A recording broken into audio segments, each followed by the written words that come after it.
Hi అండి. Hello అండి. కూరగాయలు కొనేటప్పుడు ఫ్రీగా అడిగేది కరివేపాకు. అన్నంలో ముందుగా తీసేది కూడా కరివేపాకే. అయితే కరివేపాకు చాలా మంచిదండి. కానీ జుట్టుకి కానీ ప్రతి దాంట్లో కరివేపాకు చాలా ఉపయోగాలున్నాయండి. లేకుండా వంటైతే చెయ్యం కానీ, దాన్ని ఉంచి మాత్రం అన్నం మాత్రం తినమండి మనం. ఎందుకో తెలియదు గానీ, కరివేపాకుని ఎప్పుడు చిన్న చూపే చూస్తా ఉంటాము.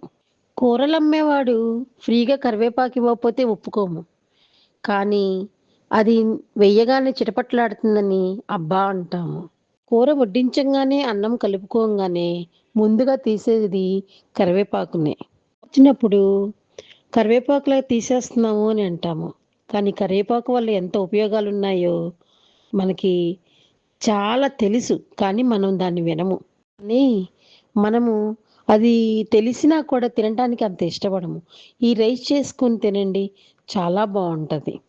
నా ఈ చిరు ప్రయత్నము అందరికి కూడా మన సాయి హోమ్ ఫుడ్స్ మంచి ఫుడ్డుని, మంచి విటమిన్స్ అవన్నీ కోల్పోకుండా ఉండాలనే నా ముఖ్య ఉద్దేశము.